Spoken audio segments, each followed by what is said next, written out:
Hey guys. This is what if Naruto learned another forbidden jutsu instead of the shadow clone jutsu. When Naruto decides to skip past the Kage Bunshin and picks another jutsu to learn from the forbidden scroll, Madara, who dearly loved to kill the brat, is left scrambling to salvage his plans. Hit like and subscribe if you like this one, and also please check the author in the description. Let's start.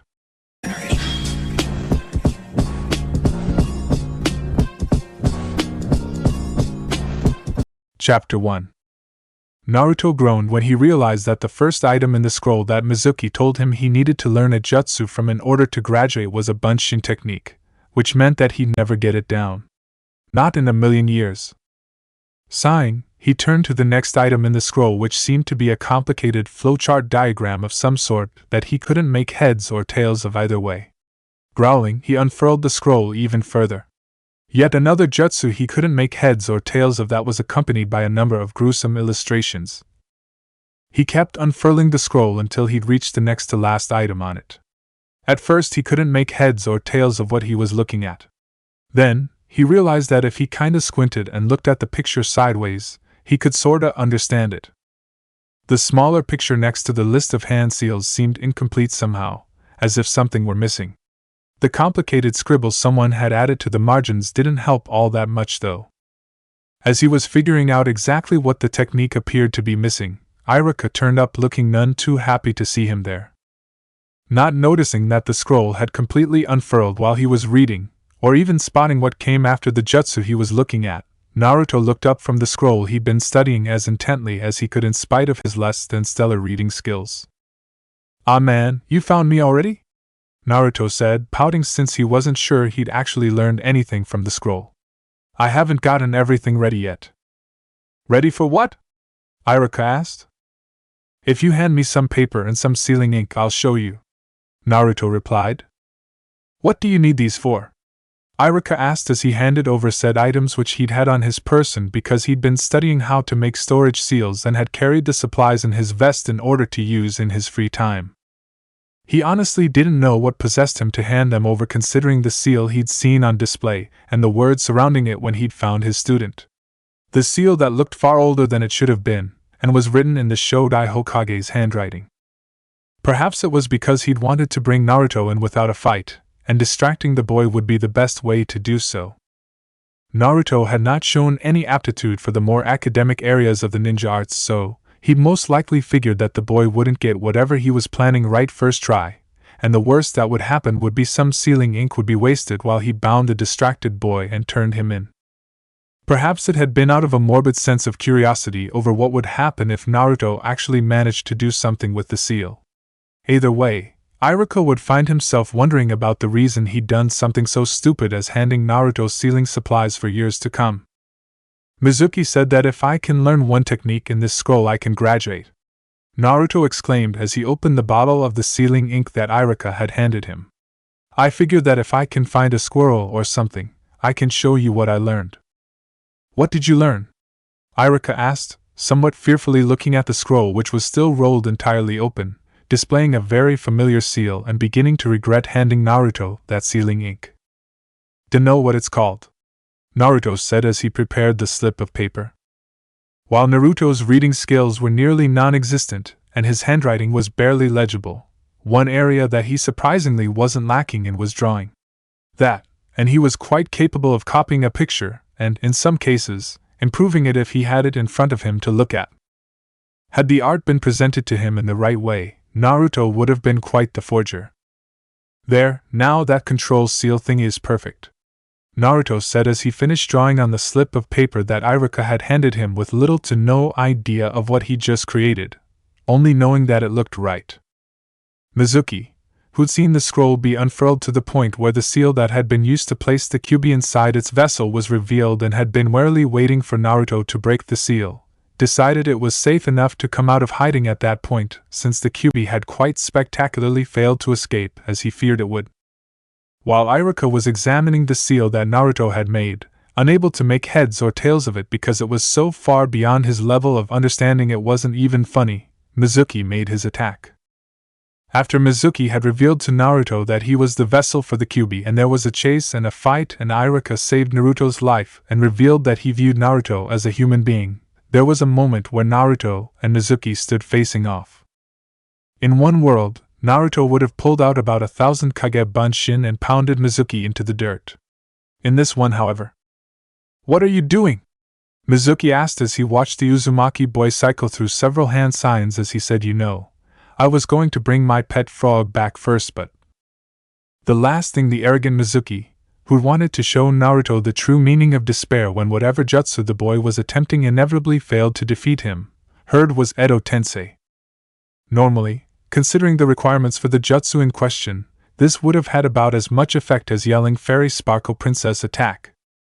But it had worked on that day thanks to the fact that Naruto hadn't been thinking of bringing anyone in particular back, had the devil's own luck, and a habit of fishing things he found to be potentially useful out of the trash or any other sort of junk pile he came across.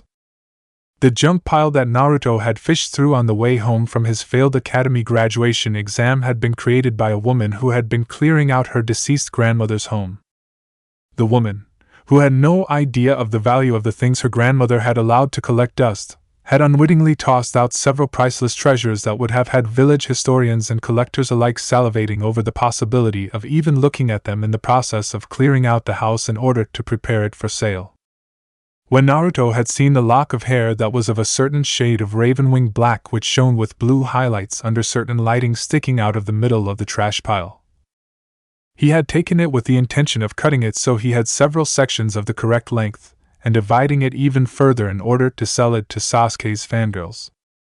Having a living sacrifice for the Edo Tensei and a genetic sample that happened to have fallen out of his pocket in the rough vicinity of Mizuki at the right time, and the devil's own luck on his side, Naruto managed to successfully complete the jutsu despite the fact that by all rights it should not have worked. An instant after calling out the name of the jutsu, a coffin emerged from the ground where an arrogant Mizuki had been standing just an instant before.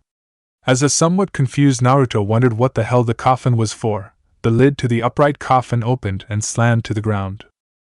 "Ah crap, he's old," Naruto said while the elderly man who'd previously been in the coffin took a single step outside the coffin which fell to the ground behind him. Grumbling about how his new jutsu completely sucked and how it had probably been Mizuki who'd ruined it, Naruto tied the corrected seal that he'd created to a kunai that he'd picked up and moved over to the old man who'd appeared in Mizuki's place. Following instructions he'd only half understood, Naruto sunk the kunai with his modified seal into the body of the elderly man who was leaning on a kama as if it were a cane. The old man sluggishly blinked as he looked down at Naruto. Then, the man looked like he was thinking about something, and blinked again. "What the hell did you do to me, boy?" the old man rasped. I used the Edo Tensei thing and you popped out of the box," Naruto said, somewhat disappointed in the sucky result of the jutsu he picked and wondering who the hell the old man was. "Are you sure this is the Edo Tensei?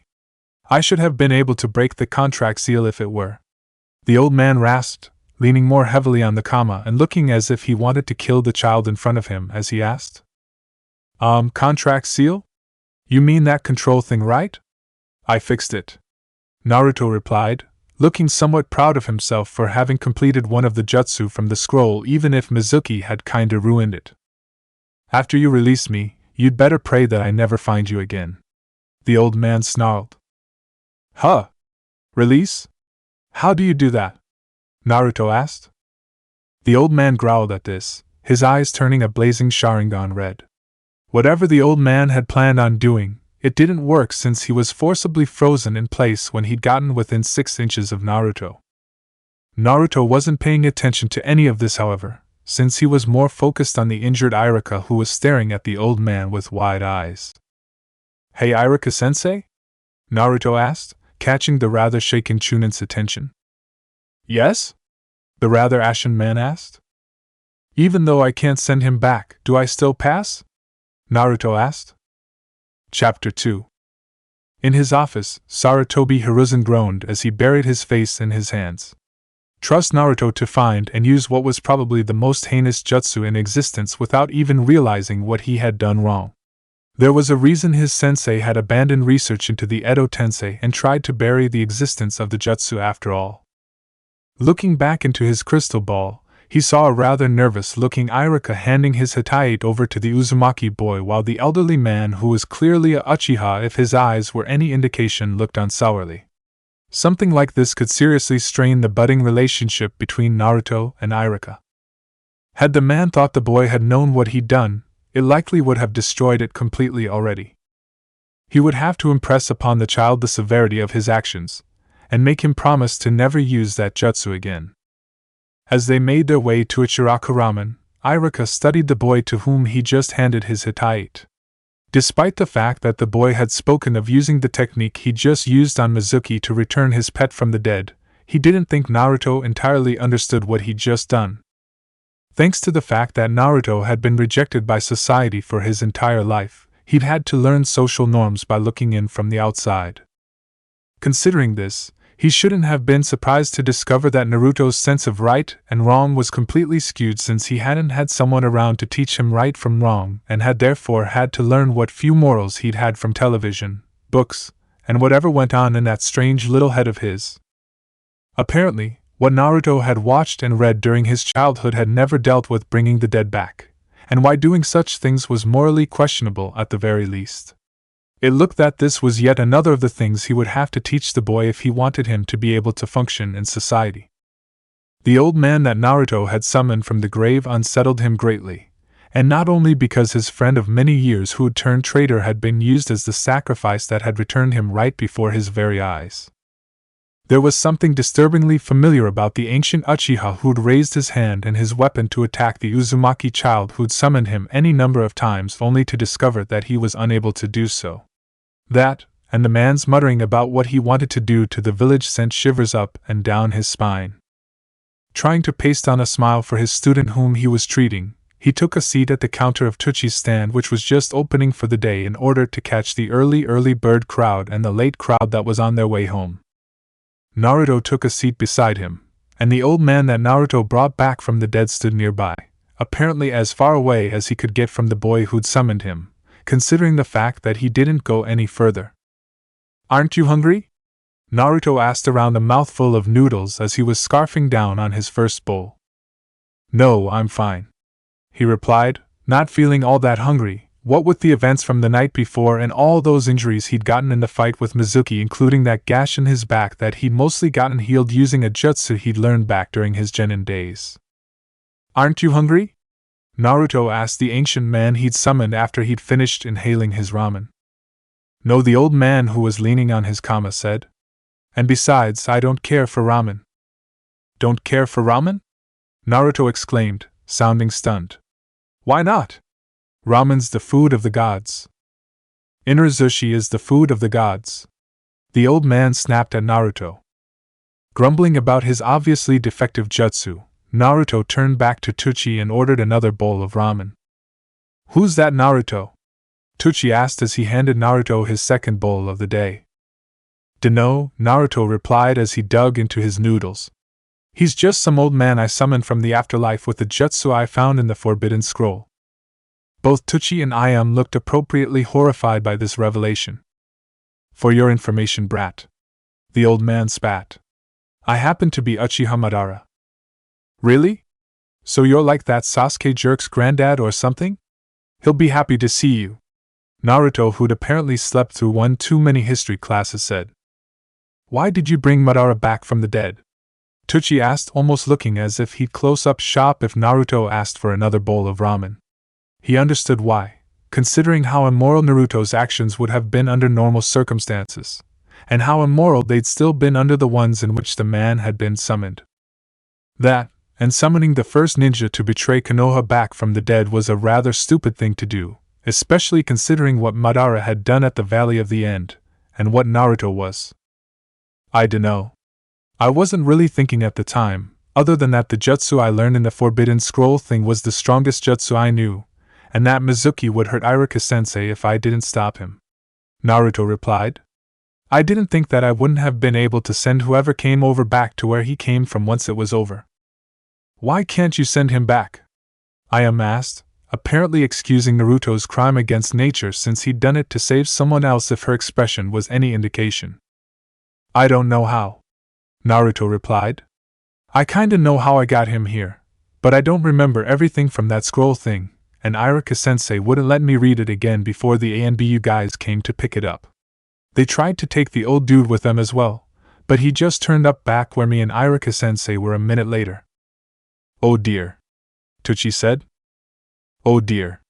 Was an understatement as far as Irika was concerned.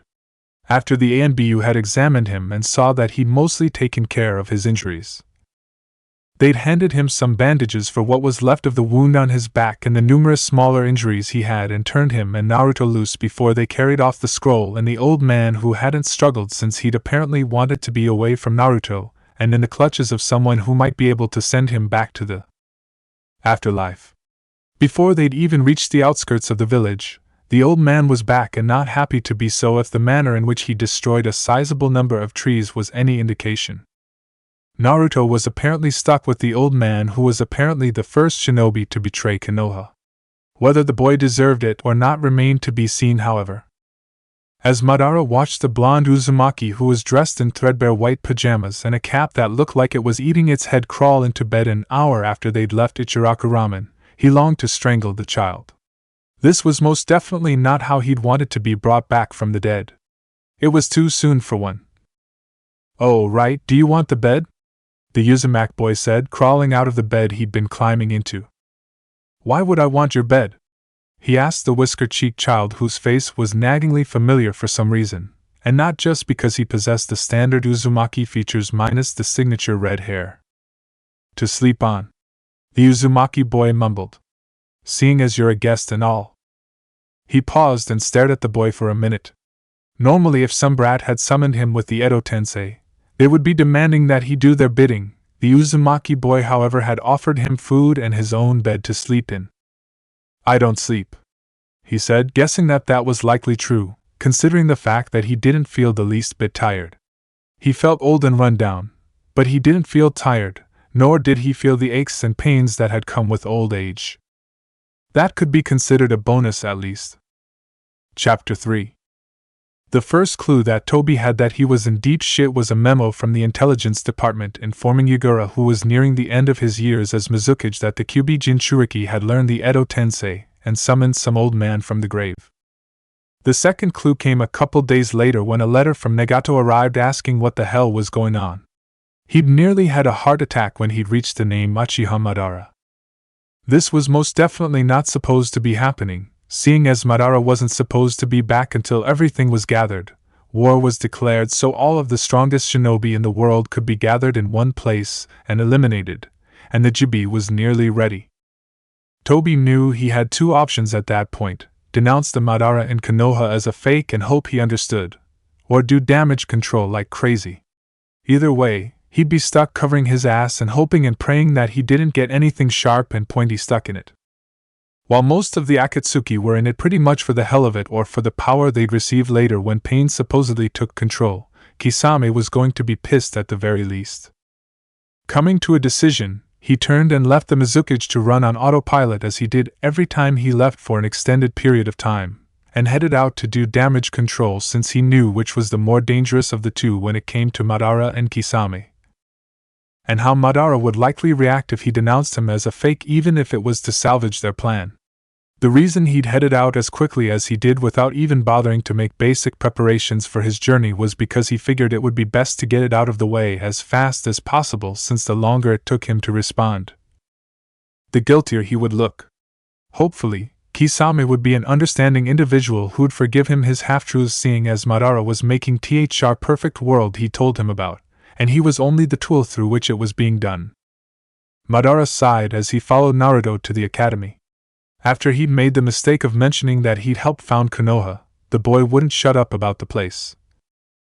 Apparently thinking that he'd be happy to know how the village he'd be happy to wipe off the face of the earth, as if it had never existed, had fared in the years since Hashirama had gone and stabbed him through the chest at the Valley of the End. Apparently, even to the end, Hashirama had viewed him as a friend on some level. When he'd stabbed him through the chest at the end of their final battle, the sword had just barely missed both his heart and lung. He'd passed out after having his final say with his old friend/enemy who wouldn't after the battle they had. and the rather exhausted Hashirama, who hadn't even bothered to check his pulse, had left him behind after crying over his corpse, figuring that his family would deal with the burial arrangements. The final wound had damn near killed him back then, as had the infection he'd contracted after the battle, in which he'd been stabbed with several dirty weapons and lain in a puddle of stagnant water before that newly formed waterfall that had been a result of the titanic struggle between him and Hashirama had washed him down the newly formed branch of a nearby river, and he'd gotten fetched up on some rocks. He'd only been half awake and had looked like a drowned rat when his rescuers had pulled him out, dumped him on a pallet in one of their homes, and started tending to his injuries as an act of charity. And this is the academy. The Nidain founded at Tabeyo. The Uzumaki, whose blood was not in question in his mind since he'd known far too many of that clan, said when they reached their destination, looking proud that he'd remembered that fact. What idiot told you that? He ended up saying after he'd come up short upon hearing that Senju effing Tobarama had been credited with the founding of Konoha's Ninja Academy. Hashirama and I founded the academy. It was one of the first things we did after getting Konoha off the ground. The closest Tobarama came to founding the academy was shoveling the first scoop of dirt out of the plot that had been set aside for it because his brother and I were stuck in a meeting with the local daimyo that we couldn't get out of. Really? Wow. The Uzumaki said, apparently still slightly in awe over the fact that he was in the presence of one of the men who'd founded Konoha, having apparently not cracked open a history text that detailed what he'd done after he'd helped found the village. At the door to the academy, which was a rather sturdy building that was covered in numerous near-invisible seals for everything from fire protection to flood protection, which would probably take a biju, at the very least, to destroy, the Uzumaki paused and started thinking for a moment. You might want to wait out here, the Uzumaki said somewhat nervously. Why? He asked, wondering what the point of his being dragged all the way out here was if he was just going to be left to sit around outside. Well, I heard one of the instructors say that they wished they could meet the guy who thought up the academy so he could drag him out back and beat the crap out of him. That, and every student has tried to blow up or burn down the academy at least once. The Uzumaki replied, muttering the last part so quietly that he almost didn't hear him. All of them? He asked, somewhat amused as he pictured Hashirama's reaction to the little kiddies trying to burn down the academy that he'd worked so hard to have built, thinking that it would solve the world's problems when it would only make things worse in the end. That was me, the Uzumaki said, sounding slightly embarrassed as he pointed to a bit of fire damage that had been painted over. Let's head inside before you end up late for your assignment, he said to the Uzumaki in a tone that was either approving or disapproving in order to change the subject. There was no way in hell he would be proud of the boy who'd undoubtedly complicated things greatly simply by existing, considering the fact that the Kyuubi was supposed to be running free right now and Konoha should have been wiped off the map already. Trust Obito to screw everything up. Knowing him, he'd likely spared the village out of some sort of misplaced sentimentality. The boy was too much like his second eldest brother had spared that pregnant Senju who'd gone and stabbed him in the heart for his troubles. After passing through hallways that looked like they belonged to just about any or every school of a certain size that he'd encountered, he and the Uzumaki boy ended up in a rather standard-looking classroom with tiered seating which contained about 20 children who were roughly the same age as the Uzumaki. What are you doing here? This meeting's only for people who graduated, a boy who'd gone to confront the Uzumaki said as the Uzumaki boy moved to pick his seat. You see the headband? The Uzumaki said, that means I've graduated. Honor satisfied, the boy shrugged and went back to the conversation he was having with his friends. The Uzumaki then sat down at a desk near the middle of the room, next to a dark-haired boy in a high-collared shirt whom he was almost 99% certain was a Uchiha, since the kid looked like those sourpusses in the clan he used to like to needle back when he was a kid in order to deflate their oversized egos. Even after he'd gone and lost all of his siblings, he'd still found time to smile, unlike some drama queens in his clan that he could name. After sitting down, the Uzumaki boy frowned for a second, then slid to the middle of the desk and gestured for him to come over and sit down. Unable to not comply, he moved and sat his ancient body down in a seat that had been designed for a child and therefore didn't have the legroom he needed. ignoring the curious and apprehensive looks that the children in the room who'd likely thought him to be a village official or something up until then shot him upon actually noticing him the instant he started displaying behavior which was outside the norm for them. Sighing, he turned to face the aisle since he did not want to hang around for who knew how long, having his knees and his upper thighs crushed by the desk in front of him. As soon as he sat down and got himself as settled as he could be, the Uzumaki turned and tried to get the attention of the scowling Uchiha boy who'd been simultaneously glaring at the class and determinedly ignoring it. The boy rather determinedly turned away from the Uzumaki, struggling to ignore him as well, while a pink-haired girl who'd been loudly pushing and shoving a Yamanaka girl in the doorway of the room looked nervously between him and the Uchiha boy, clearly wanting to be close to the Uchiha boy who was ignoring the Uzumaki, but too afraid to get close to him in order to do so. Seeing as he'd had that effect on children for ages, he dismissed it. The Uzumaki finally gave up on getting the Uchiha boy's attention after several attempts. "Damn bastard," the Uzumaki grumbled. "He thinks he's so special because he's the last of the Uchiha, and everyone gives him everything because of it." He's the last of the what? He was definitely going to be having words with Obito. Chapter 4. Madara sighed, wishing this farce would just be over soon. They had been left to wait by the Uzumaki boy's new sensei who had yet to arrive. The instructor who'd accompanied the Uzumaki boy on the farce that had resulted in his accidental resurrection had already packed up and left more than an hour ago, muttering something about how he'd strangle the Hataki if it wouldn't provide him with yet another excuse for being even later for something else. He himself would be making his displeasure with the Jounin known when the man whose name he recognized from young Obito's constant ranting about why he had to get back home arrived. While he wasn't the most punctual of people, he hadn't appreciated his young relative Obito's habit of procrastination that would have had him be late for everything if they hadn't been trapped in the same damn cave with each other. This man was even slower to do things than Obito, whom he'd rechristened Toby, was. Speaking of Toby, he would be having words with that little brat the next time he saw him. Wiping out the Uchiha clan wasn't exactly part of the plan, though there were good odds that it would have eventually happened during the final stage. Due to that whole clan loyalty thing that had been drilled into him practically since birth, he'd been planning on giving the descendants of his former kin a final chance before he killed them off himself. Seeing as every last one of those who'd cast him out had died off and a fair few of their descendants might have accepted him as their leader, much as Toby eventually had. That last chance apparently wasn't to be, however, since his minion had gone and rather terminally sorted out his family issues, permanently taking the option off the table.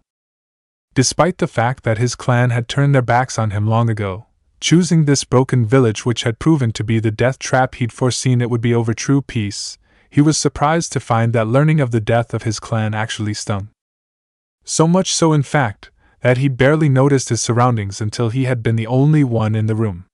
The Uzumaki boy having gotten up to some antics that had resulted in him being beaten up by the kunoichi of his graduating class, the boys' class divided into teams after the instructor had finally arrived, and the students sent out to lunch.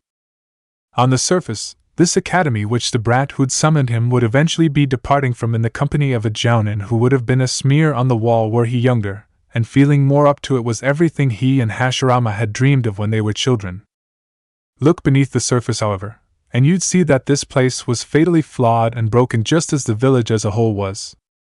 Part of the reason the village was broken was because Tobirama had been quietly stirring resentment in the background, handing out favors such as choice bits of property on which to build homes to the allies of the Senju and alienating the Uchiha and their allies as well as anyone else that Tobirama personally disliked for whatever reason.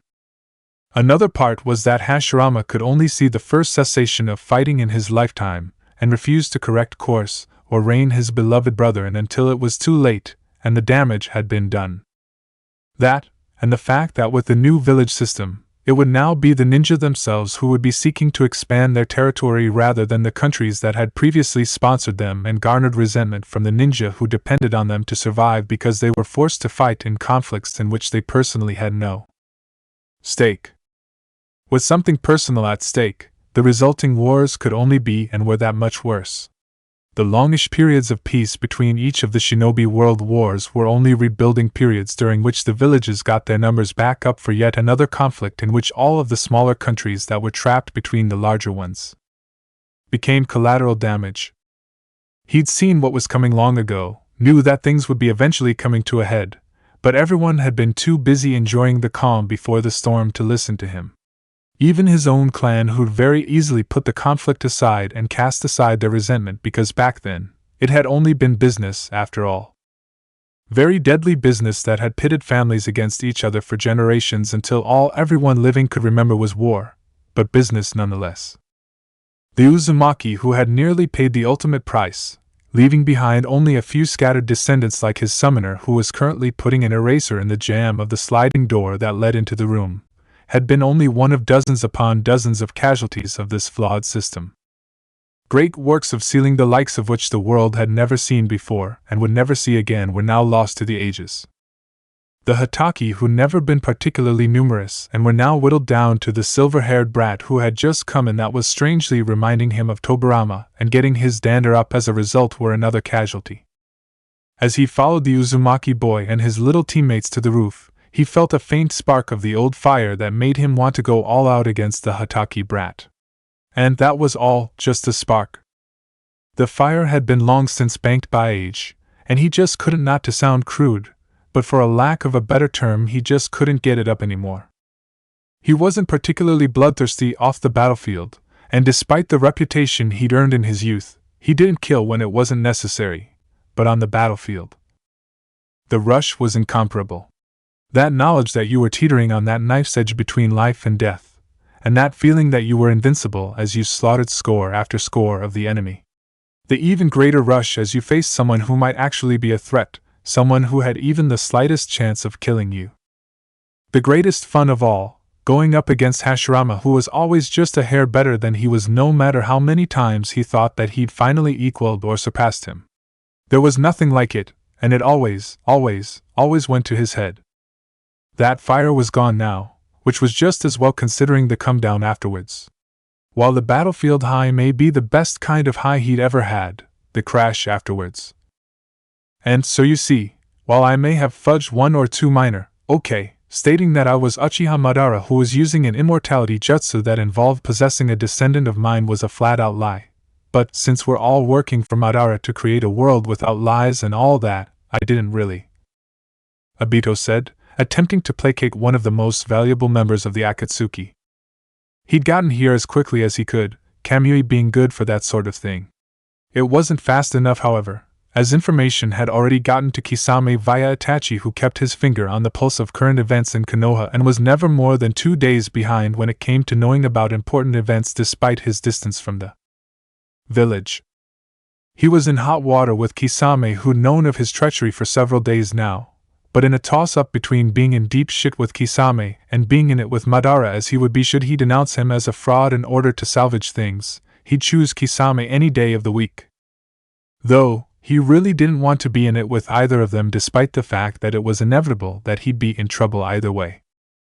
Despite being dangerous and potentially very troublesome, Kisame wasn't a physical threat to him thanks to Kamui, but if the shark-like swordsman ever decided to turn against the Akatsuki, only Itachi and Pain would really be able to stand against him, which would be trouble for his and Madara's plans. The damage Kisame alone could cause is near incalculable, and could undo years of work in the span of hours. While all of the Akatsuki's 9 members were S-ranked missing Nin, not all S-ranked ninja were equal, as Kakuzu's constantly killing his partners illustrates, and Kisame was a top-tier member of the group. Not the best, but he could take out several members before he was finally taken down if he chose to go against them. Sure, he would be able to take Kisame down if he so chose, but there'd be Itachi to deal with afterwards, and if he had a single exploitable weakness as a result of his fight with Kisame. He knew full well that Itachi viewed him as a threat to both his brother and Konoha despite the promises he'd made to the effect of leaving both alone so long as Itachi was alive, and that the younger Uchiha wouldn't hesitate to take him out if he thought he might have a chance of being able to do so. Part of what had restrained Itachi previously was the belief that he was Uchiha Madara and therefore immortal. That particular advantage was gone now, however, and the first sign of any weakness whatsoever would have Itachi on him like white on rice. "Who are you?" Itachi, who'd been silently studying him intently throughout his entire explanation to Kisame, who'd fortunately restrained himself long enough to hear, asked. No one, he replied, hoping that he didn't sound defensive. Normally he wouldn't, but seeing as Madara's back to retake his name, you can call me Toby, he eventually said after Itachi gave him that look that his mother could do, which never failed to make him feel guilty and confess to sins real or imagined in order to get her to stop. Toby, to and I, Bito and I, Itachi, who apparently had a long memory and was quick on the uptake, said. As Kisame, who'd only just barely held his temper in check long enough to hear an explanation, reached for his sword, clearly ready to make good on his "if you're lying to me I'll kill you" promise, Itachi's eye gave that twitch his father's used to when he'd said or did something that made his brain break. Usually such an occurrence happened at least twice a week with his father, but this was completely new and somewhat out of character for the normally stoic Itachi, who hadn't so much as twitched when a spider the size of his hand had crawled across his face last year. Considering the extreme reaction, he found himself wondering what it was that his young cousin had tried and failed to compute. Bito and I, what did Madara do to you? Itachi loudly exclaimed, causing Kisame to drop his sword and stare at his normally silent partner, who hadn't made a goddamn sound when his hand had been skewered by a saban that one time, in shock. Chapter 5. Hibachi and Ami, who had known each other since before the academy, since their mothers used to drop them off at the same daycare, sat together on a rooftop watching the people pass below as they tried to keep their minds off of what would be coming for them in the morning. While their parents had been proud of their academy graduation, going as far as to give them presents, they had grown quieter and quieter in the week between graduation and team assignment. It had almost been as if they knew about the surprise test. Ami wasn't Hibachi's usual crew, but since they would be teammates soon, he figured he may as well hang out with her despite the fact that she was a girly girl. If Ami hadn't been a kunoichi from a small shinobi family, odds were that she would have been having tea parties with teddy bears or whatever the heck it was that civilian girls did. The fact that she constantly fawned over that bastard Uchiha was bad enough in his book.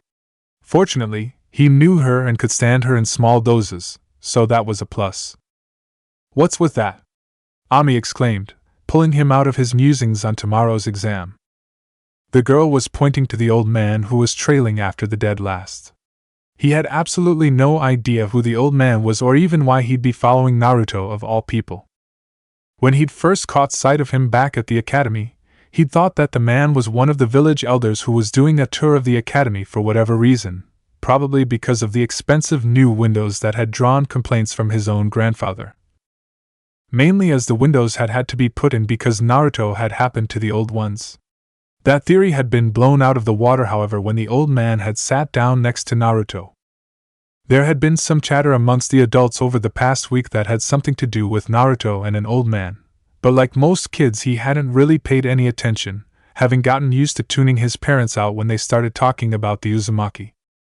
If he didn't know for a fact that Naruto was a clanless orphan, as his parents had constantly repeated this fact, he would swear that the old man was his great-grandfather or something. That couldn't be the case, however, and who the old man was a complete mystery to him, a mystery that he probably would have had solved earlier that day had the bastard Uchiha paid attention to Naruto's attempts to call his attention to the old man sitting next to him. Unfortunately, Sasuke had refused to so much as look in the old man's direction. As he and Ami watched, an old man who had been passing the Uzumaki with the usual scowl rapidly paled upon spotting the old man who was trailing behind the boy, looked like he was about to have a heart attack, and started frantically making gestures meant to ward off evil. The old man who was following Naruto stopped upon spotting the man, and gave him an evil smile that creeped him out despite the fact that he was all the way up here and presumably out of sight of anyone who wasn't actually looking for him. Good evening, Madara-sama. The younger-looking old man who was trembling in his sandals stammered. Ah, Kenichi-kun. It's so good to see you again, the wrinkled old geezer who now looked downright evil said. You won't be attempting to throw any rocks through my window in the near future, I trust. And no, Madara-sama, the old man whose name was apparently Kenichi stammered before becoming completely inaudible. That's good to hear, the older old man said. Perhaps I could have Naruto help you bring your groceries home. They do look rather heavy. And no, that isn't, Kenichi said before his courage apparently failed him and turned tail and fled. Hibachi wasn't entirely sure about his lip-reading skills, but he thought he'd seen the old man say, I've still got it. as Kenichi disappeared around the corner. He turned to look at Ami, who turned to look at him. The hell was that all about? Ami asked, summing up what they both were thinking. The Hokage sighed as he repressed the urge to bury his face in his hands. This had been the third time this week that his men had been forced to roust the fringe and some of the not-so-fringe elements out of the emergency shelters, which were starting to look like a shanty town. Fortunately, nobody had gone so far as to attack either Naruto or Madara. He knew that it would be an unmitigated disaster if someone were stupid enough to do so, considering the fact that Madara was the original god of shinobi and now unkillable to boot.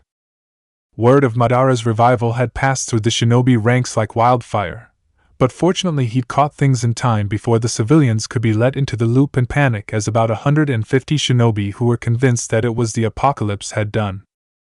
Rather than screeching out 100 different theories about how he was responsible for Madara's appearance, or how the founding of the village itself was a conspiracy, the fringe jobs had all decided to agree on the fact that the end is nigh and decided to be elsewhere to ride out the coming storm. Those who didn't have their own private bunkers had flooded the emergency shelters and set up a small, thriving, and somewhat insane civilization that had repeatedly had to be cleared out, as Madara's presence in Konoha had quite fortunately not yet rated an actual emergency due to whatever the hell Naruto had done with the Edo Tensei. For the first time, he didn't feel guilty that he'd had Naruto subtly discouraged from studying seals. He'd had Naruto recreate what he'd done to the Edo Tensei contract seal to the best of his abilities before he made the boy promise to never use the technique again unless it were a truly dire situation and there were no other options. And the R&D team he'd handed it to had yet to make heads or tails of it. All they could say was that it was either insanely brilliant or brilliantly insane. And Danzo was of no help whatsoever, as he's locked himself in his office and refused to come out. The ANBU who was giving him the report on the latest eviction sweep of the emergency shelter said Danzo had been locked in his office for the entire week, and he knew why. And to think he'd almost entirely forgotten about his rival's near-crippling Madaraphobia. Back when they were young, Madaraphobia had been an actual illness, and there had been a support group with weekly meetings. The villagers that scoffed now would probably soon learn why should any of them be stupid enough to make the man whom even he stepped carefully around truly angry. As he sat on the roof directly across from Naruto's window, Kakashi discreetly nodded to Tenzo, who looked completely exhausted. The poor man probably hadn't had a wink of sleep this entire week. Tenzo had pretty much drawn permanent Naruto watching duty by virtue of his abilities thanks to Madara's arrival, and he'd taken his responsibilities very seriously, neglecting his own health and well-being in the process. There were two others on a shift that usually rated only one ANBU, making an hourly pass while on patrol, but Tenzo had apparently been unable to relax and allow himself to be relieved for fear of what would happen were he not there should Madara finally manage to make a move. As it was only a matter of time before the Uchiha managed to find a way around whatever the hell Naruto had done to him. There was some whining coming from inside Naruto's apartment, as the boy's evening routine had once again been disrupted by Madara, whom the boy was strangely willing to take orders from, which was worrisome in and of itself. Usually around now, the Uzumaki would have finished tending to his plants, and would have been doing light aerobics, as he watched his favorite anime. Madara had yet again turned off the TV, however, and stuck a book under the boy's nose. Hence the whining. Deciding that tonight would be going the same as the last 5 nights had, and satisfied that Naruto was as safe as he could be in this situation, he turned and left. He hadn't slept all that much this week either, and he'd need his rest for tomorrow. You can't kill him, Itachi firmly stated as a massive sword sliced through where the lying snake Tobi was standing, and once again failed to do anything. And why not? Kisame asked, not bothering to mention the obvious reason for why not, which had caused Tobi to blow a raspberry in his mask at one point, and then complain about how he'd gotten spit in his mask. I'm going to fix him so he'll be the way he used to be before Madara broke him, Itachi replied. Bito and I was the best cousin ever. He used to give me ice cream for breakfast, and take me out for white chocolate mochas with extra caramel on top. Man, that's seriously evil, Kisame said, smirking at the audacity of loading a kid up on sugar and caffeine, and dumping him on a pair of shinobi who could kill him 100 different ways for doing so. and wondering why Itachi's parents had been stupid enough to allow that Obito guy who he'd seriously be killing the second he was sure he could get away with it to babysit his partner more than once. Toby, or whatever the hell his name was a lying bastard, but he sure had balls. Chapter 6. Naruto turned pale as he was brushing his teeth and realized he'd forgotten Madara's present, which could be very, very bad considering. He hoped old man Madara liked the surprise he'd got for him. It was the best he could do on short notice considering how tough it was to get one of these things which apparently had to be raised from when they were babies since they could fight back and they were mean when they did so, especially when you pulled one of their young out of its nest. He'd been pecked by the parents more times than he could count, and the baby that he'd acquired had scratched and pecked him as well. He'd damn near been driven over the side of the roof and he had bloody divots and scratches on his head, face, and hands. It was the least he could do for Madara, however, since he'd gone and summoned the old man from the afterlife where he'd probably been happy with his family, and he didn't look too happy to be here. Looking into the box he'd carefully hidden in his training room, which Madara refused to enter since it was a disaster area, he was relieved to see movement. Since it was alive, everything should be fine. Madara liked birds, so this should make him very happy. "Hey, old man!" he exclaimed as he came out of the training room. "Yes?" Madara asked, looking at him as if he were seeing someone else entirely like he usually did, someone else he didn't exactly like but put up with because he had to. "Seeing as you like birds and all, I got you this," he said as he thrust the box under the old man's nose. Madara looked down at the box the Uzumaki boy had given him. Several days earlier, the boy had asked him what he'd like to do with his free time when he wasn't fighting or polishing his kama, which he mostly used as a makeshift cane now, and he'd extolled the virtues of falconry. Caring for and training birds of prey was both difficult and rewarding. Apparently, the boy who'd apologized for summoning him several times had taken his lecture to heart, and was making an attempt at compensation.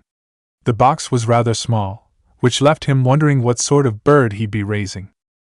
Anticipation rising, he opened the lid as his curiosity got the better of him, and peered inside. It was small, it was feathery, one of its little beady eyes stared up at him with an indolent bovine curiosity rather than a laser-like intensity, its little stringy legs were too long for its body, and it was dinner for the birds he usually kept. "And what am I supposed to hunt with this? Worms?" he asked as he held up the small sparrow chick that the Uzumaki child who'd apparently not paid any attention to his lecture on falconry had presented to him, having apparently thought that he'd wanted a pet bird. "But I thought you said you liked sparrows," the Uzumaki boy mumbled, looking distinctly unhappy that his present hadn't gone over as well as he'd thought it would. "Sparrowhawks, I like sparrowhawks, you idiot," he said, not paying one whit of attention to the annoyed cheeping that came from the bird he'd still been holding as he waved his hands for emphasis. The Uzumaki looked like he was about to cry for about half a second before he scowled cutely, turned his back on him, and stormed over to his bed, which he flopped down on, his back facing him. Based on his posture, the boy would remain that way for the rest of the night, sulking at the so-called insult he'd given him. If anything was an insult, it was that damn bird that was cheeping hungrily, having become somewhat resigned to the rough handling it was receiving lately. Sighing, he grabbed the most recently caught fly out of the spider web in the corner, and started feeding it to the small creature that the almost completely oblivious Uzumaki had given him one leg at a time. He was almost tempted to feed the creature the wildflower seeds that the boy had set aside for planting tomorrow. Almost. As he set the bird back in its little box with a bottle cap full of water in case it got thirsty, he found he couldn't help but smile slightly. This was something that Hashirama would have pulled, where he almost completely brain dead that was. Tenzo stabbed himself in the hand with a saban when he realized he was nodding off. Had a civilian tried to stay awake for about a week like he had, there would have been serious repercussions, including possible personality changes for the worse amongst other things. As it was, he was really pushing it and had gotten to that point where he was too tired to sleep and only able to focus on one thing, Naruto. He could see the boy through the window of the small apartment that was obviously the home of a pair of bachelors, what with the pile of dirty dishes in the sink and the clean and dirty laundry piles. And while he was afraid of what Madara would do to the boy given half a chance, All he'd really seen the man do was give the boy a few light smacks on the head as he showed the boy how to properly cook something that wasn't ramen, and tried to teach the boy who couldn't sit still for 5 minutes if his life depended on it how to read properly. Stating each time that he refused to be forced to live with a total fucking idiot, and that at the very least the brat was going to be able to feed itself and properly read and write. Naruto was currently sulking because the present he'd pulled from the rain gutter that morning hadn't gone over as well as he thought it would. But then again, Madara was a Uchiha, and with the exception of a few individuals, the Uchiha were ungrateful bastards who would spit on what you gave them. He personally thought the sparrow was a very thoughtful gift, especially since the Uzumaki boy had risked his life to get it, almost falling off the building at one point, being forced to hold on to the rain gutter with one hand as the sparrow's parents had harassed him. If he'd been given. Turtle sighed as he pulled the sedative-laced saban out of Tenzo's backside. Had his colleague been more on his game, he wouldn't have been caught so completely off guard like this. He needed it, however, since he completely refused to get the rest he should be getting so he could be able to defend Konoha should Madara finally become a viable threat. Picking the other shinobi up, he slung him over the shoulder and carried him off to the hospital as his and Tenzo's previously arranged relief arrived. Itachi sat staring into the fire. Kisame had asked him why he wanted to save Bito and I despite everything he'd done, and he'd been forced to face his reasons. Part of it was because aside from Sasuke, he was the only living family he had left. Part of it was because he remembered what Bito and I had been like before he'd been expertly broken by Madara, who'd been skilled at such things.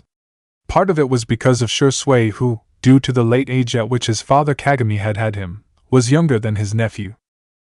Shursui had loved Bito, and he owed it to his favorite cousin to at least try to save him. Bito and I had been the one who gave him sweets, but he'd also been the one who had been unafraid to take the clan head's son to the park to play on the swings or roll in the dirt with one of the Inuzuka children rather than try to teach him how to properly throw saban or try to teach him kata. Bito and I had tried to let him be a kid, which was more than could be said of even his own parents. Each time he was caught and scolded for his un-Uchiha-like actions and his attempts at corrupting him, the teen was repentant for all of 5 minutes, and unafraid to take him somewhere inappropriate again as soon as his parents' backs were turned. The bloodthirsty monster who'd slaughtered the clan by his side was not Bito and I. It was quite possible that Madara had completely destroyed Bito and I and that he'd never get him back, but he had to try, if only to prove to himself that there might be hope for his own future redemption. His hands weren't completely unstained with the blood of the innocent after all, and if Bito and I was a monster, what would that make him? Chapter 7. Naruto grumbled as the covers were dragged off of him, and he was dragged out of bed a good half hour before the alarm he'd set was due to go off. Seeing Madara's face first thing in the morning wasn't enjoyable. In fact, it was nearly heart-stoppingly frightening if you weren't expecting it. "What the hell did you do that for? It's not time to get up yet," he snarled, glaring at the gray pre-dawn sky that could be seen through the window he'd set his bed by so the morning sun could wake him back before he'd gotten the alarm clock. "Seeing as this test you're going to undertake is important for your future in this village, you should prepare for it," Madara said. "Though this whole village and the rest of this world is broken and needs to be replaced, the never-ending cycle of violence won't stop until it is." "What's all that about?" he asked. "It's a long story that starts a very long time ago," Madara said. "The ninja world was a mistake that should not have happened. Ninja never end the fighting, they just create more." "What do you mean?" he asked. "Long ago, the Shinju created the world and stood sentinel over it, indifferent to all on it who worshipped it as a god. Every 1,000 years, the Shinju would bear a fruit. Once, during a period of endless warfare, the Princess Otsutsuki Kaguya stole the forbidden fruit from the tree and ate it. Eating the fruit gave the princess godlike powers which she used to end the wars. The tree grew angry at this, and took on a monstrous form in order to claim the power that was stolen from it, a form that would one day be known as the Jubi. One day, the princess gave birth to a son named Otsutsuki Hagoromo who was born with the ability to use chakra. This boy would grow up and defeat the Jubi and seal it within itself. Madara started. As Hagoromo, who was worshipped as a god for his feat, grew older, he wandered the lands and shared the secrets of the ninja arts with the people, becoming known as the Sage of the Six Paths. As he was nearing his death, he realized that the Jubi would be free to rampage across the lands, so he sealed its body inside the moon and divided its chakra into 9 parts, which became the 9 Biju. Following this, the sage lay on his deathbed where he called his 2 sons to him and asked his sons what the true key to peace was. The elder who inherited his eyes answered power. The younger who had inherited his physical prowess answered love. The sage left his legacy to the younger son, which made the elder intensely jealous and sparked fights between the brothers who were the ancestors of the Senju and the Uchiha, continuing the cycle of endless war rather than bringing peace to the world. Madara continued his tale. There had been a time when I had thought that Hashirama and I had found the key to peace, but after a while I realized the new system was just as broken as the old one and that the world needed to be remade for there to be true peace. Hashirama refused to listen, however, believing that the village we had created was the fulfillment for our dream, and refusing to see that it had been broken from the start. Tobirama adding to the conflict in the background and slighting the Uchiha every step of the way didn't help. Madara finished. "What was that about the tree?" he asked, not knowing how some giant tree had led to Konoha being broken, and not understanding where those Biju things came into it. The old man looked like he wanted to strangle him. Then again, lots of people looked like they wanted to strangle him after he asked the question. Even Mizuki, while he was pretending to be nice in order to set him up.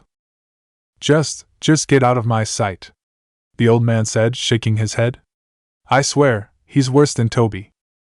Grumbling, he grabbed his clothes for the day and headed into his training room in order to get dressed and grab a few things he might need for the survival exercise that Madara had called a test that he would be undertaking soon.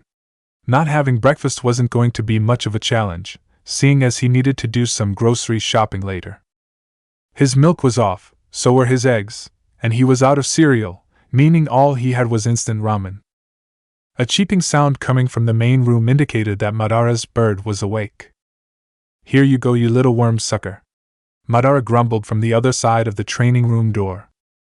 Danzo cautiously peered out the door of his office, then, upon seeing the empty hallway, he cautiously made his way down it. Upon noticing that the next hallway was mercifully clear of the Uchiha who'd probably want revenge for that item he'd left on his doorstep shortly before his last duel with the Shodai Hokage, he made his way down that. Checking both ways down the T intersection, he made his way down the next hall, glad that there was no sign of Madara so far. Hopefully, he would be able to make his way to the main meeting hall in order to issue orders without running into the man who'd been brought back from the dead by the Jinchuriki. Madaraphobia may seem ridiculous this day and age, especially considering how old the revived Madara was, but there are some fears that people don't let go of throughout their lives, and this one wasn't entirely a baseless one. Fear of Madara was quite sensible, much as fear of the Yondaime had been in IWA following the Third War. He'd met 1 or 2 imposters who'd claimed they were Madara over the years, but they'd lacked the certain something that Madara possessed. He wasn't a natural chakra sensor, but there are some people who make such an impression on you that you never forget them no matter how hard you try. Back when he was a little kid, he'd made the rather dumb mistake of throwing a rock at Madara. Half a second later, the man had grabbed him by the throat and one-handedly slammed him into a nearby building before calmly lecturing him on exactly why doing something like that was a terminally stupid idea. The man had then sneered in disgust at him when he noticed he'd wet himself, before dropping him into the puddle of his own urine. He'd been deathly afraid of Madara ever since. That hadn't stopped him from anonymously leaving a flaming bag of dog feces on the man's doorstep, though. A flaming bag of crap that Madara was sure to get his revenge on him for. There's no way that he has control over Madara no matter what you heard. I saw him running errands for him yesterday evening. One of the elderly early morning shoppers whispered to another, completely ignoring Sasuke for the first time in years. Instead of giving him looks of pity as he passed, Naruto and the old man he turned up to the team assignments with currently absorbed everyone's attention despite the fact that they weren't in the vicinity. People were claiming that the ancient man was Uchiha Madara himself returned from the dead, but that was impossible, since Madara had died way back when he was in his prime. The Uzumaki had tried to get his attention, and tried to get him to talk to the old man he'd brought with him the day before, but he'd resolutely ignored both. He'd had his mind on other things yesterday, more important things than some creepy old man who looked like that great uncle he'd been told to stay away from and never ever accept candy from. He was one step closer to growing strong enough to defeat Itachi. He'd just have to pass today's survival exercise in order to go farther. The Uzumaki better not hold him back. Sakura sighed as she tried to make her way out the door without her mother noticing her. The woman was an early riser, and could be rather determined when she got something into her head. Currently, her mother was under the impression that her diet wasn't healthy, and she'd been trying to shove food down her throat lately. Getting out the door without breakfast as her new sensei had suggested was going to be a challenge, especially since she could smell eggs being fried already. "Sakura!" Her mother called out to her when she saw her bypassing the dining area and sneaking out the door. "No time to stop, Mom, I'm going to be late," she called back, hoping to make her way out of the door without any of the eggs her mother was fixing on the stove. "All right," her mother said with a sigh. "But you watch out for that Uzumaki boy and that old man he's got with him, they're dangerous." Shaking her head at the warning, she slipped her sandals on and headed out the door. She had no idea why her mother seemed to think that Naruto clown was dangerous. The only thing she'd be in danger of around him would be being asked out again. That incredibly ancient-looking old man that Naruto had brought with him yesterday didn't look all that dangerous either. Creepy yes, dangerous no. Making her way down the road, she concentrated on other things, more important things such as what Sasuke would want for lunch. Maybe now that they were teammates they could have lunch together. Either way, being on Sasuke's team meant that she was ahead of the Ino pig in the running when it came to Sasuke's affections. Chapter 8. Madara sighed for the 5th time in the span of an hour as he sat on a suspiciously conveniently located log waiting for the Uzumaki boy's seemingly perpetually tardy sensei to arrive. Like Toby, that man would be late for his own funeral if it were at all possible. In fact, in the short time he'd spent in the silver-haired man's presence, the Jounin who bore a rather unfortunate resemblance to Senju Tobirama had displayed a number of Toby's less tolerable traits. He couldn't wait for this test to be over and done with. As soon as Naruto got over his excitement at being an actual shinobi of the leaf, he was going to do his level best to convince the boy to be something else. The last Uchiha who'd completely ignored all of the Uzumaki brat's attempts at introducing him had been giving him sideways glances since he'd arrived, but had made no other moves.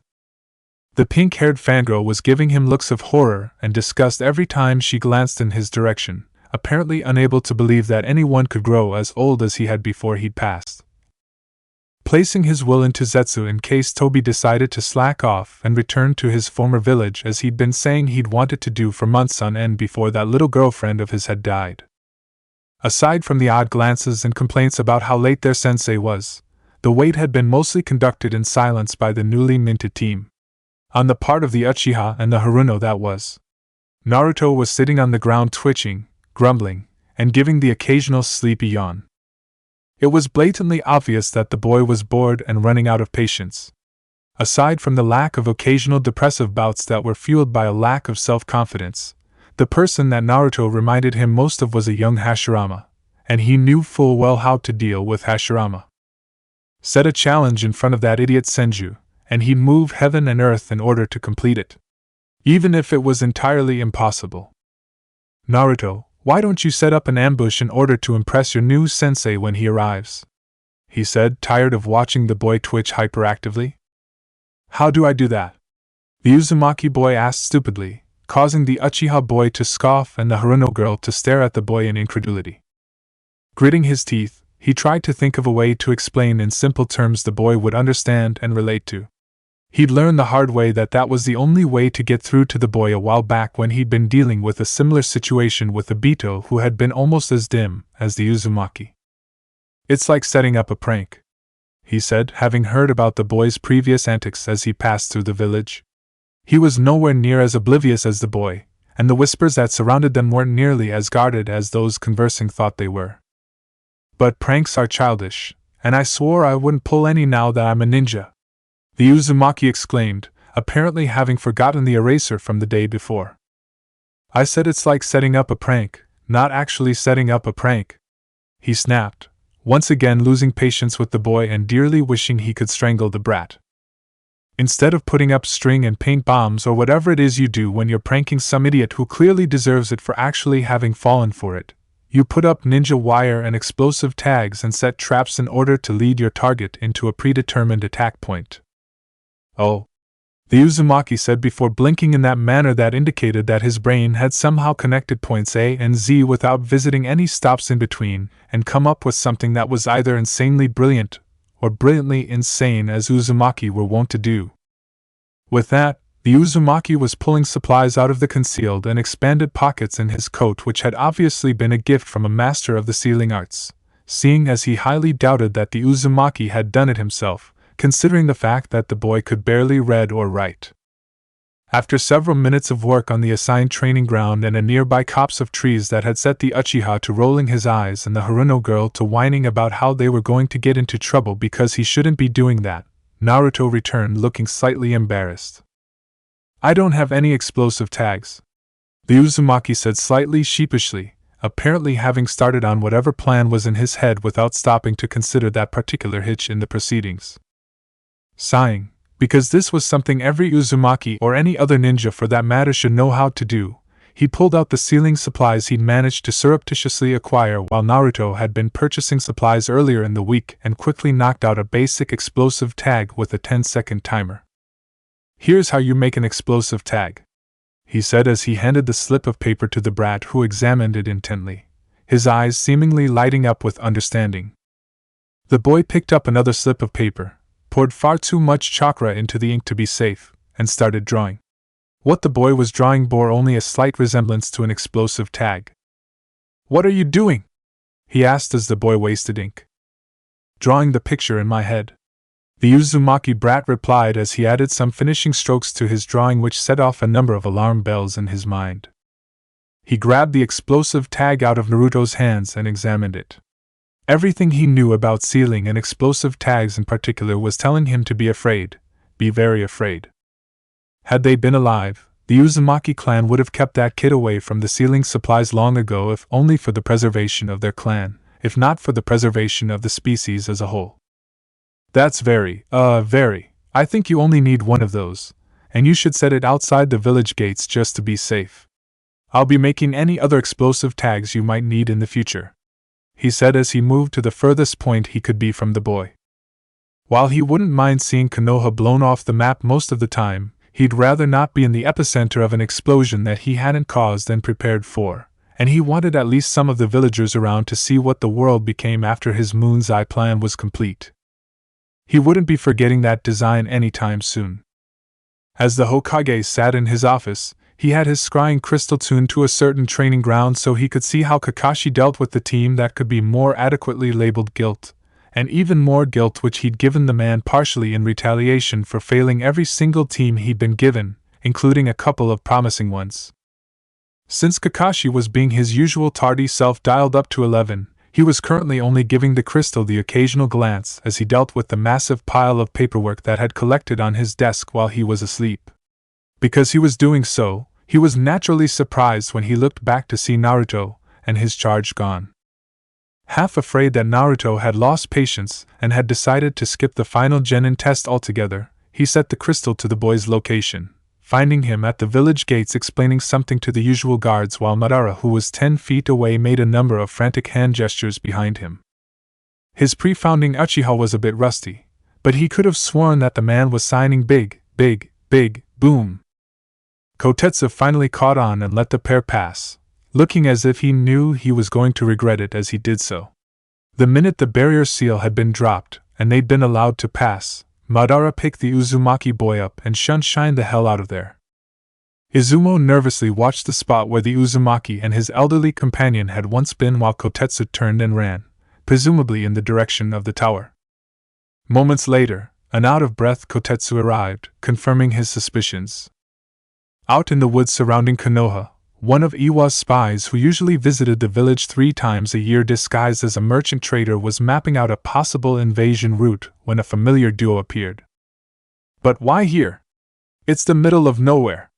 The Uzumaki boy, who he occasionally kept tabs on due to his slight resemblance to the late Yandame, whined as the elderly man, who was presumably Madara, instructed the boy to set an explosive tag that the boy had presumably made halfway up the trunk of a rather large tree. Because there's nothing important that might get turned into a fucking crater for miles. The elderly man, who did indeed bear a marked resemblance to Uchiha Madara, replied. The last thing I need right now is a war I didn't start. After the tag was set, Madara picked up the Uzumaki boy and shined him out of the forest. Against his better judgment, his curiosity got the better of him. Preparing for the worst, since all it would take would be for him to be unlucky once, he pulled out a bit of paper and uncaged the bird he'd brought with him in case he actually found an exploitable weakness in Konoha's defenses. I am going to examine explosive tags set by the presumed Madara and the Uzumaki boy I've previously reported on. He wrote. A cursory examination has revealed it to be a new type that was presumably devised by the Uzumaki. The basis of this assumption is an overheard conversation between the presumed Uchiha Madara and Uzumaki Naruto. After jotting down the conversation he'd overheard word for word, he sealed the missive, attached it to the bird, and sent it on its way to IWA. That task done, he turned to make a more in-depth analysis of the apparently more powerful than usual explosive tag, prepared to run for it at any moment if it appeared that the odd-looking tag would be going off. As the aged Sandaime Hokage watched rocks and trees rain down upon the previously sleepy village of Konoha, which was now scurrying for any available shelter, he said, I've come up with a new law. What is it? Danzo asked from behind him, where he was nervously watching out for Madara in all of this mess, and too stressed to temper his words and try talking in circles around his rival. More bleeding heart garbage that'll further neuter our ninja forces? From now on, the Hokage said as the secretary, who had been discreetly standing by, opened his pad to take down his edict, Uzumaki Naruto is not to be allowed near any sealing supplies, and anyone who is caught attempting to teach him the sealing arts will be put to death immediately. That's actually a good law, Danzo said as he watched debris from a massive explosion rain down on the village. Orochimaru prepared the copy of the improvement that the Uzumaki boy had made to the Edo Tensei for his experiment. According to the intel he'd gathered, this improved contract seal would allow one who is summoned to act near autonomously while completely preventing them from turning against or even inadvertently harming their summoner, and kept outsiders from removing the summon from the field and containing them elsewhere while taking a minimal amount of chakra from the summoner. The seal looked like something Jiraiya had once drawn while he was high on painkillers, and from what little of it he could decipher, and what he'd heard about it, there appeared to be no drawbacks. Since he was sure that there had to be a hitch somewhere, he was running this experiment, using the weaker of the two Hokages he planned on using to destroy Konoha in order to get things moving in a few short months. All too soon, the Nidain was summoned and the new contract seal was put in place rather than the standard one. A moment later, the late Hokage disappeared from the room as he was dragged somewhere, backwards and at a high rate of speed, smashing into a wall several times before someone opened an outside door and peered inside in order to see what the commotion was and if he needed to help handle the situation, only to be bowled over as the Nidain slammed into him at a high rate of speed. Well shit, Orochimaru said as Senju Tobirama was rapidly dragged across the plains of the former rice country in a direction that led to Konoha. Chapter 9. Kakashi was several hours late, but he wasn't feeling up to giving his usual excuse this time. The only reason he was currently hopping around what had previously been the training ground that he'd set aside for his potential team, avoiding traps which had rather cleverly been set, had been to check and see if any of his students had been killed in the barrage of debris that had fallen upon Konoha before they could get to shelter. Aside from it being bad form to have a student die on you during the first day before you could even reject them and send them back to the academy for retraining, he owed it to Obito to look after Sasuke and owed it to Minato-sensei to look after Naruto. Losing one of them in a rockfall would just. He'd set out to search the training ground for his trio of future failures the instant the rocks and other debris, which had included a great deal of wildlife and a surprising number of fish, had stopped falling, and so far there had been no sign of any of his students, which was good news. There had been a moment when he'd spotted a flash of orange, and his heart had nearly stopped until he realized that it was a food wrapper though. After dealing with the last of the gamut of ingeniously clever traps he'd been forced to avoid, he set out to make a more thorough search of the training grounds with an emphasis on places where his missing students might have taken shelter. As he was headed into the copse of trees that bordered the grounds he'd set aside for his test, he spotted a flash of orange in the corner of his eye. Whirling around, he found an out-of-breath Naruto rapidly approaching. "Sorry I'm late, sensei. Madara took me to the middle of nowhere to set my explosive tag, and when we were on our way back it suddenly started raining rocks and—" Naruto yelled once he arrived. It was probably the massive rocks that were scattered about everywhere, but all he could see and hear in front of him was Obito. Ma, it's fine," he said, waving everything off with an unconcern he didn't feel so he didn't have to hear a boy 13 years dead speaking clearly to him once more. "Just help me find your teammates." In the den of a fox who was too freaked out to do anything other than sit and shiver, much less deal with the two intruders in his now exceedingly cramped living quarters.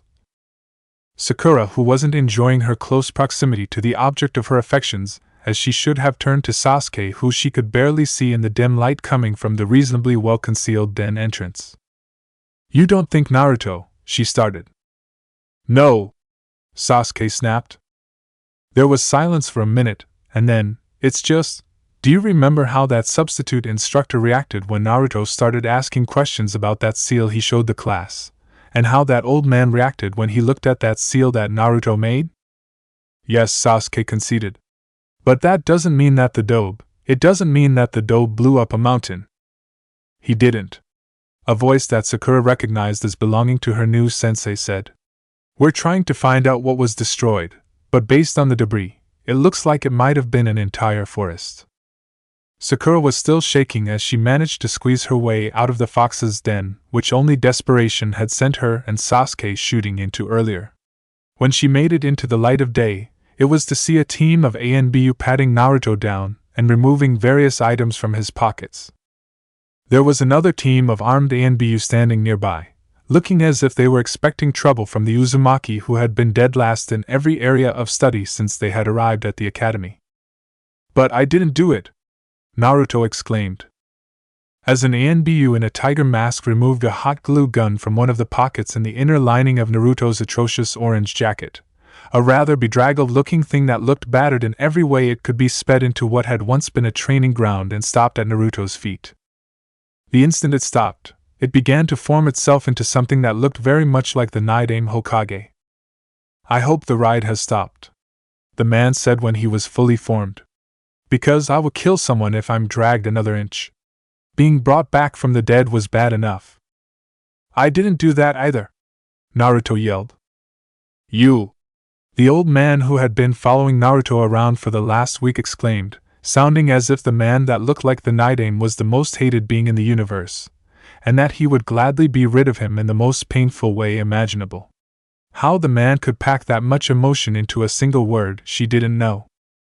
"Hey Madara, you got old," the man who looked like the Nidaime said upon spotting the old man. "And you're responsible for just about everything that went wrong in my life," the old man snapped. "As soon as I can find a way to blame the Uzumaki brat on you as well, I will." The discussion between the old man and the man who looked like Tobirama was interrupted by the ANBU restraining Naruto, whose pockets were now empty. As the team of ANBU wrapped Naruto in even more restraints than Iruka-sensei usually used, one of the ANBU who'd just been standing around holding a weapon in case Naruto tried to do anything funny walked over to her new sensei and handed him a clipboard that he'd seemingly pulled out of nowhere. "Sign here," the ANBU said, handing her new sensei a pen and an inkpad. Her new sensei scribbled something that bore a faint resemblance to Hatake Kakashi on the indicated line, stamped his thumb down on the inkpad and then on the paper, and then handed the clipboard back to the ANBU, who vanished with Naruto and his comrades an instant later. There was a startled swear as the old man vanished after the ANBU, and the man who looked like the Nidaime was dragged through the debris-strewn clearing backwards, cursing up a storm. "Well shit," Kakashi said an instant after the man disappeared, looking as if he'd just realized something. "What is it, sensei?" she asked. "I think I just accidentally passed you without even giving you the test first," her sensei replied as he looked down at his thumb, which was still smeared with ink. In IWA, An incredibly busy Oinoki who was one of several leaders of hidden villages across the continent who were sent scrambling by recent events quietly whimpered as the reports from Fire Country kept pouring in. Only that morning, he had commented on how it was looking like it would be a quiet day because there had been virtually no paperwork waiting for him when he'd arrived at his desk. And now, as he was listening to the news of the first forays to the edge of the destruction that had taken out several square miles of the Fire Country landscape and sent debris raining down on dozens of towns and villages, even upon that nation's capital. On the radio he received a missive from one of his spies in Fire Country which had been marked as top priority merely because the agent had been assigned to a region near the destruction. As he read the short document, he went pale. "Get me any files you may have on Uzumaki Naruto immediately," he yelled at the harried secretary who was bringing in even more reports. Several minutes later, a set of files that had been marked as low priority which had been tucked in with several files on other children who bore even a slight resemblance to Konoha's yellow flash was on his desk. As he skimmed through the documents which had been deemed to be beneath his notice by his underlings, he turned paler and paler. There had been rumors for years about how Konoha's Yondaime Hokage had been in a relationship with an Uzumaki, and nobody had thought to follow up on a blonde-haired, blue-eyed brat with the bone structure of an Uzumaki and the Uzumaki surname? The Yellow Flash, who had been known for his flashes of pure genius which left the ninja world reeling, had bred with an Uzumaki who had been known for being either more insanely brilliant or brilliantly insane than normal. And he was only finding out about it now after the resulting offspring had caused an untold amount of chaos and destruction. The offspring, who was apparently rumored to have been associated with Uchiha Madara's alleged return from the dead amongst other things? "You!" he yelled to a secretary who was bringing in the initial damage estimates that were coming from Konoha, which was starting to look like it would be a sitting duck if it weren't for the Uzumaki who'd caused the problem in the first place. "Put out an immediate flee-on-site order for one Uzumaki Naruto, age 12, blonde hair, blue eyes. Height approximately 140 to 145 centimeters and weight of approximately 35 to 40 kilograms.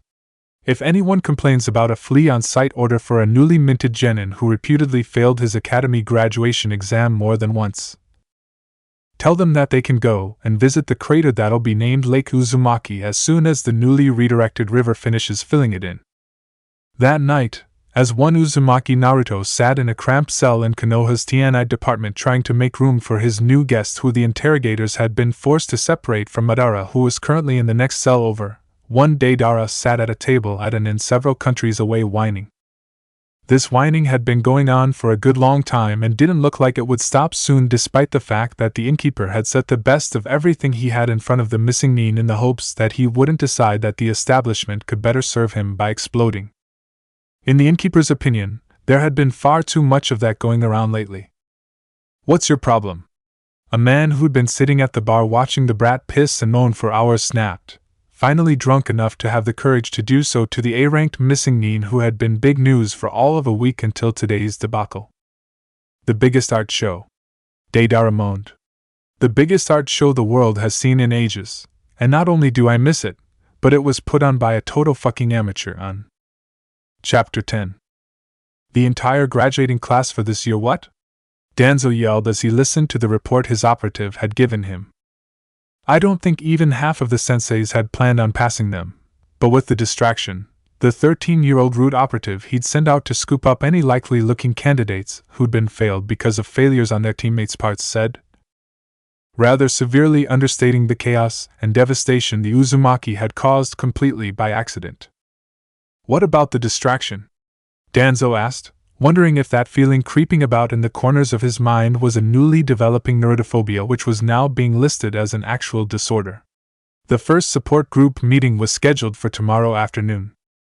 Well, all of the Jounin senseis went to the Hokage and reported their teams as being alive without reporting any failures on the parts of said teams. The root operative replied. This was considered to be a pass, and all teams were registered as having done so. Despite the fact that he thought he trained such blatant displays of emotion out of himself, Danzo buried his face in his unbandaged hand and groaned. The only good thing that could be said about today was that there had been rather few casualties considering. Two of Konoha's spies in IWA who were posing as a married civilian couple made their way back to their shared apartment with a hot off-the-presses bingo book. Once indoors, they had activated their special privacy seals that would give outside observers the impression that they were talking about their days as they prepared dinner together, and impatiently flipped the book open to see what had required today's revision. Something had sent the village's higher-ups scurrying, and the end result had been a brand new bingo book which had been published 3 weeks ahead of schedule. Eventually, the two reached the added page and found themselves looking down at a sketch of Uzumaki Naruto who'd been labeled as being S-rank, next to which there was the second Fleon-site order in shinobi history. Well, at least since the shinobi villages had been founded. Before then, Fleon-site orders had been a great deal more informal, and had gone something along the lines of, if you get anywhere near that bloke in battle, run as if your ass was on fire. As a certain ninja or two was pointed out just before the fighting started. I wonder what prompted that, Kuno said as he noted the no bounty listed in the column that usually listed how much a particular shinobi's head was worth.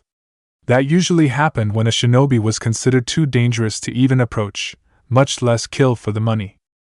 The last no bounty had been the Yondaime Hokage, who had been deemed an impossible kill by several shinobi villages. The fact that the Yondaime had been taken down by the Kyuubi had furthered this reputation, seeing as it had taken the supposedly unsealable king of Biju itself to kill him, and he'd reputedly killed it in the process. A story which many shinobi outside of Konoha actually believed. I don't want to know, Kodachi replied to her spouse's musing. It's just a damn good thing he's on our side. Is he? Kuno asked. Considering the fact that we've been treating him like shit for years. Kodachi swallowed as the implications hit. Was that sunny prank-pulling boy who'd been thrown out of shops and treated like an outsider by the entire village really on their side? What reason would he have to be so? If she'd been treated like that by the village. Why, you don't think he destroyed Konoha, do you? Kodachi asked. I honestly don't know, but I'm going to find out, Kuno replied, hoping to the gods above that that wasn't what had happened to earn the Uzumaki his S ranking and a Fleon-site order as a result of the treatment he received from the villagers since his birth. The ill treatment that he and Kodachi had participated in before they had been sent to IWA on a long-term spying mission. Tobarama sighed as he resigned himself to the fact that the Uzumaki boy whose side he'd been summoned to would be sleeping on his lap. He didn't quite know how he'd gotten there, but every time he tried to remove the boy with whom he was sharing a cell, the boy's sleep crawled back onto his lap. All attempts at waking the boy up had resulted in a sleepy 5 more minutes Madara before the boy was back in the arms of Morphus. He honestly didn't know how to deal with this, because children had been more Hashirama's thing. Children, especially children who'd been born after the founding of the village and therefore not been forced to grow up quickly as he had, were strange creatures. He tended to prefer dealing with them after they grew up and he could actually relate to them. His only consolation at the moment was that neither Hashirama nor Madara could see him now. They'd never let him hear the end of it, and for similar reasons. There were times when he could almost understand how his brother and the damned Uchiha had become friends. In a forest in the middle of nowhere, Zabuza, Haku, and the demon brothers Gozu and Mezu were gathered around a radio that was tuned to a pirate radio station that was run by Missing Nin for Missing Nin. Tonight's news program had been the most interesting in a good long while. Apparently, a newly graduated genin had blown up several square miles of forest and left behind a massive crater which was turning into a lake. IWA had issued a Fleon-site order for the boy as a result of said action that afternoon. Here with us in our studio is our local expert on the Uzumaki, Hyuga Watari, formerly of Konoha, the news announcer said, introducing that night's expert analyst. Considering the mixed bag that Missing Nin tended to be, ranging from political dissidents to outright nut jobs, the interview with the expert analyst on that night's biggest news story was generally very interesting. Someone who wasn't the announcer gave an unsettling giggle. And they called me mad. The man who was presumably Hyuga Watari said. I told them. Uzumaki Naruto is the living avatar of Inari, and their treatment of him would only bring his divine wrath down upon the village. The rice crops came in smaller than usual, and the sake turned sour, and still they wouldn't listen. I tried to show him the proper respect, and they drove me from his side. I tried to return to his side, and they drove me from the village. One day, Konoha shall fall for their lack of respect, and I shall be there to dance amongst its ruins. The Hyuga's speech was punctuated by some rather disturbing maniacal laughter which made Orochimaru look like a rank amateur in the art. Thank you for that informative. You may go now," the announcer said. And in other news, the bounty on Momochi Zabuza has risen by another 10,000 ryo, which the perpetually cash-strapped Kirigakure insists it's good for. "I'm glad I'll never meet him," Zabuza said as he switched the news program off and moved towards his bedroll. "Who? The Uzumaki or the crazy Hyuga?" Goza asked. "Both," Zabuza replied as he flopped down on his bedroll while Haku poked at the fire and Goza and Meza worked on repairing their weapons. Izumo and Kotetsu sighed as they made their way into the emergency shelters behind the Hokage monument. They'd been sent here several times over the last week, usually as part of the party of ninja who'd been sent to roust the crazies who'd taken shelter here due to Madara's return from the dead. They'd been sent alone this time. "Back to chase us out again?" one of the older shelter squatters who looked to be about as old as the village asked. "Actually no," Izumo said as he pulled out the scroll he and Kotetsu had been given. "I've been given a decree by the Hokage." This caused several heads to perk up and soon the pair of career chunin were surrounded by a small crowd. Kotetsu opened the scroll which had been handed to him by Izumo and began to read. "It has been decreed that due to the rebuilding process ninja cannot be spared to clear out the emergency shelters. All current inhabitants of said shelters may remain in place for no more than 6 months, at which point they must vacate said shelters unless an actual emergency has been declared. In the event of an actual emergency, all makeshift encampments must be cleared away in order to make room for Konoha's other citizens. Signed, Sarutobi Hiruzen 3rd Hokage of Konoha, etc." Madara scowled as he sat alone in his cell, finding the silence unsettling after a week of constant noise. He couldn't possibly be missing that Uzumaki brat already. That Uzumaki brat who reminded him of a brain-dead Hashirama. That Uzumaki brat with that naggingly familiar face. That Uzumaki brat who... It hit him with the force of a speeding dump truck. That Uzumaki brat who looked very much like a blonde-haired, blue-eyed Uchiha Obito.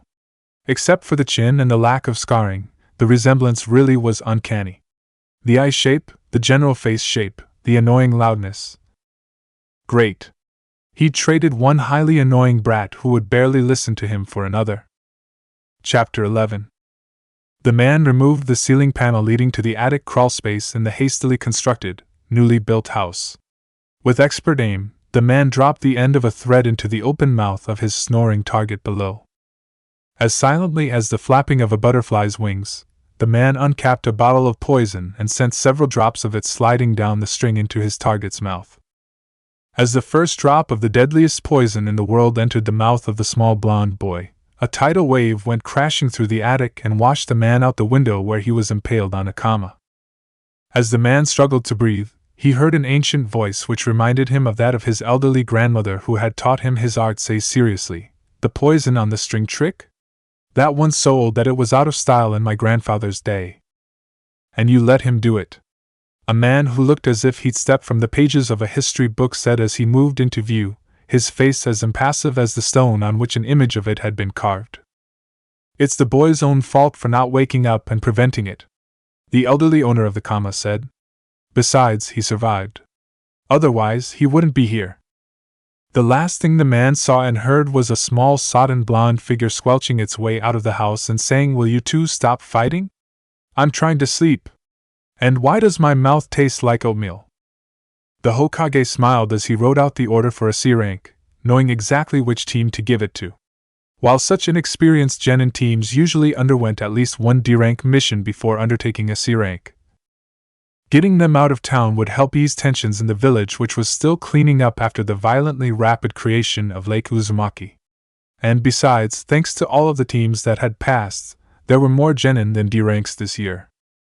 What better way for this team, which hadn't had a meeting since their disastrous first one, to get to know each other and form a cohesive team than out on the road while Naruto's new home in the woods was yet again being rebuilt? Sure, that old drunkard Tazuna was obviously trying to pull the wool over their eyes in regards to the expense of the mission, but what customer didn't? Knowing the usual mess, it was probably a top-tier C that he was trying to downgrade to a low-tier. Genin could take care of it without the help of a Jounin C. It wasn't like he would be stupid enough to misrepresent the mission entirely and try to get away with paying C rank rates for an B or A ranked mission, considering what happened to customers who did. 2 hours later, a small crowd turned up in the office. Team Kakashi reporting as ordered. Kakashi rather unnecessarily stated from his spot near the back of the group, directly behind a pair of decidedly shell-shocked genin who were trying to keep as far away from their third teammate and his companions as was possible, while properly standing in formation. The third teammate, who had been released from TNI after it had been determined that he was in fact loyal to the village despite the fact that he'd nearly leveled it, seemed happy to be there in his office, and happy to see him. Tobirama and Madara looked decidedly bored, when they weren't glaring daggers at each other, that was. Naruto's release from the TNI department hadn't come too soon, since Tobirama and Madara, who was still capable of fighting despite his advanced age, had nearly leveled the department's headquarters during a spat over something or other involving said boy. In fact, the two men probably would have leveled the already badly damaged village if Naruto hadn't been ordered to order the two men to limit their swathe of destruction to a certain range, and to keep their physical fighting outside of the village. It was clear, based on their animosity which had picked up from where it left off ages before, that outright forbidding them from fighting would have been far too much to ask of the two and likely would have caused the destruction of the village if they'd taken their ire at each other out on other people, places, or things. As you know, there is something of a shortage of deranked missions this year, and due to certain unfortunate circumstances, the Sandame said. Since your team needs a mission in order to be an actual team, and learn the teamwork necessary to becoming a successful ninja, I have decided to give you a C-ranked mission instead. Alright. Naruto whooped as his teammates looked terrified at the prospect of going on a mission with him, and Tobirama gave him a look. It's about time. Madara sniffed. Pity I have to be dragged along for something so menial though. Send Tazuna in? The Sandame said, deciding to get the team out of the village before he came to second guess and regret his decision. What's with the 3 brats and the old fart? Tazuna asked. The Hokage was forced to leap into action in order to save Tazuna, since it seems that Madara had forgotten the age-old adage of you don't kill the customer until after they've paid you over the years since he died. After departing the battered village throughout which Naruto and his entourage were given a wide berth, and wild cheering erupted as the team exited the village gates. The team set out on the road where the trip was almost completely uneventful until they reached a mud puddle that was resting on the road despite the fact that it had been several days since it had last rained.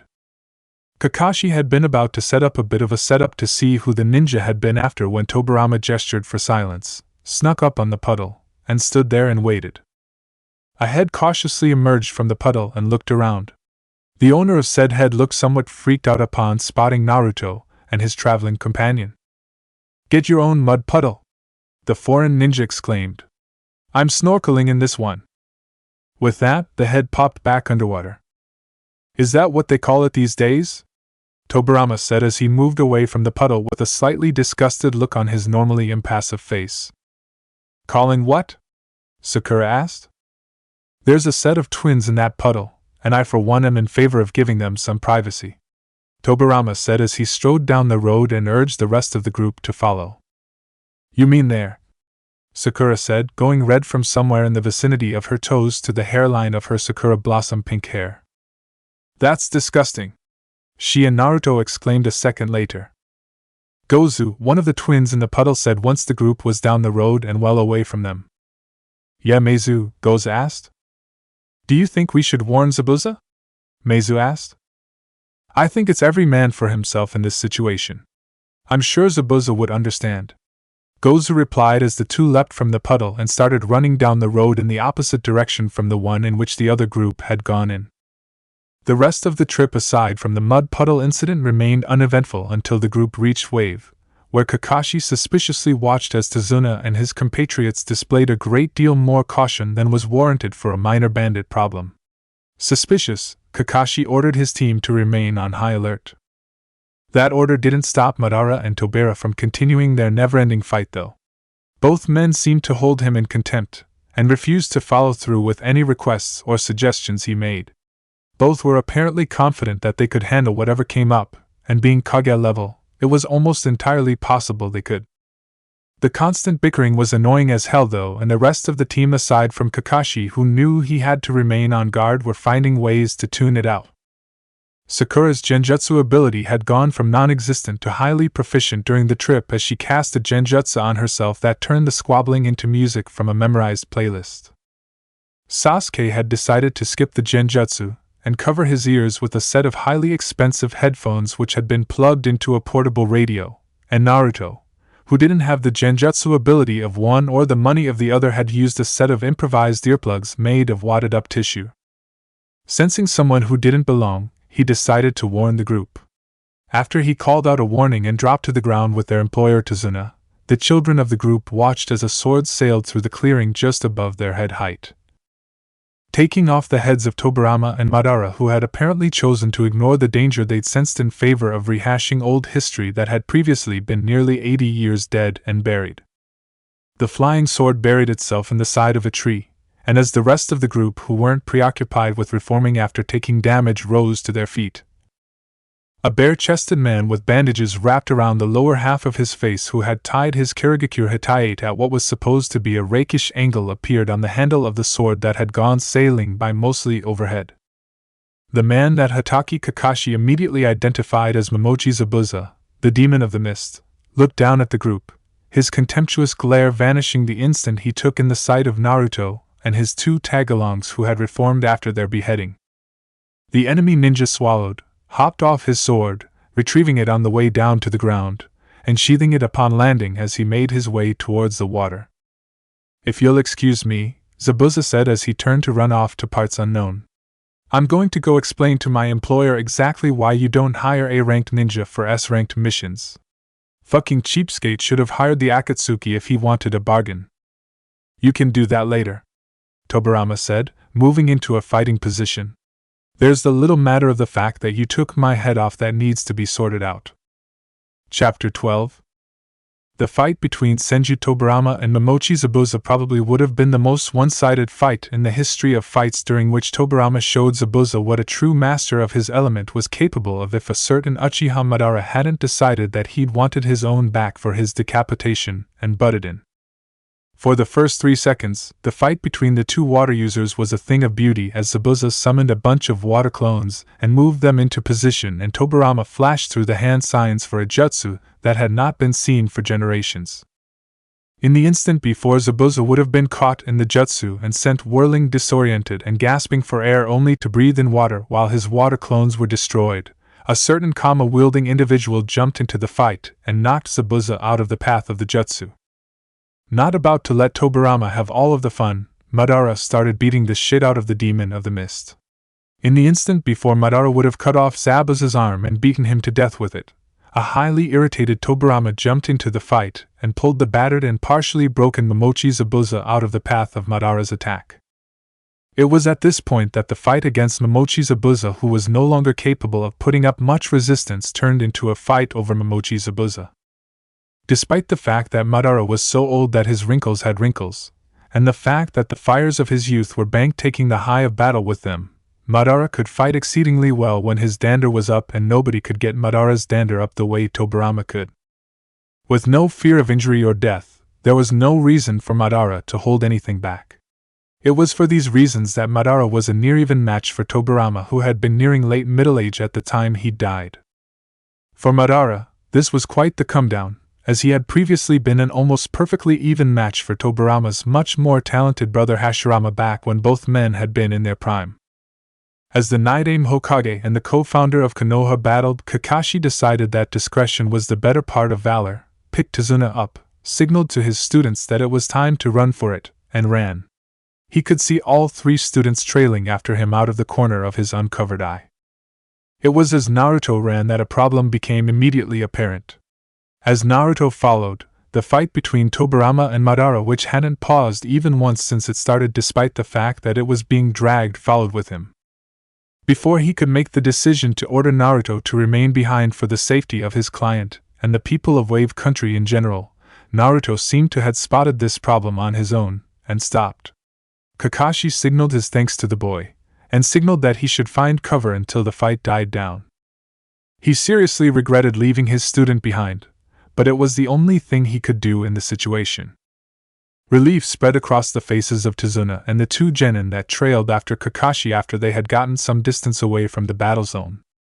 Kakashi didn't quite have the heart to disillusion them by pointing out that nowhere on the island was safe due to the high power of the massively destructive jutsu that the two Kage-level ninja were using, and the fact that the fight was moving due to the fact that Naruto was being forced to move in order to dodge.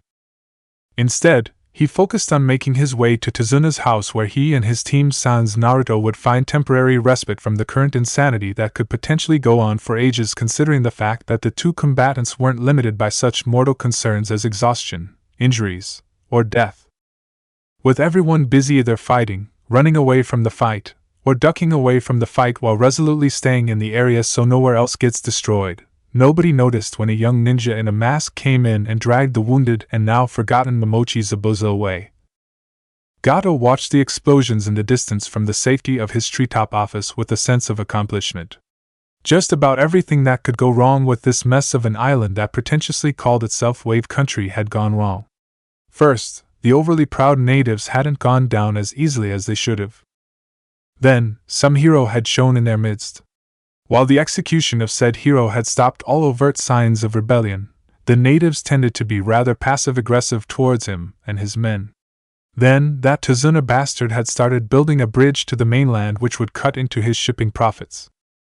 Shipping profits that had gone way down here because none of the highly impoverished wastes of oxygen who were living on a piece of real estate that was worth far more than the inhabitants' lives could afford to have anything shipped in. Now, it was starting to look like his luck in this place was going to change. He tried to sabotage the bridge project several times only for each attempt to mysteriously fail, and the one responsible for the counter-sabotage to remain steadfastly hidden despite all attempts to unmask him. With sabotage out of the question, he had decided to resort to such crass methods as direct intimidation and outright daylight destruction to cow the bridge builder and his work crew. The damn bridge builder had responded to this intimidation by going to the impoverished daimyo for funds and leaving to fetch ninjas. He'd responded to this final insult by hiring ninjas that nobody in Wave could have afforded in a million years. Ninjas who happened to be exceedingly disposable missing nin who could be killed rather than paid and turned over their home village for their bounties. When 2 of the 4 ninja had vanished, he'd thought that there would be a problem. But the explosions near one of the more popular smugglers' landings showed that the remaining ninja were going all out to earn the pay they would never live to receive. As a massive wave of water crashed into a giant firestorm, the last 2 individuals he expected to see at that moment flew into the treehouse office through the next window over, the badly injured larger one being carried by the smaller one. "If you're here," Gato said, stunned. "Then, what the hell is that?"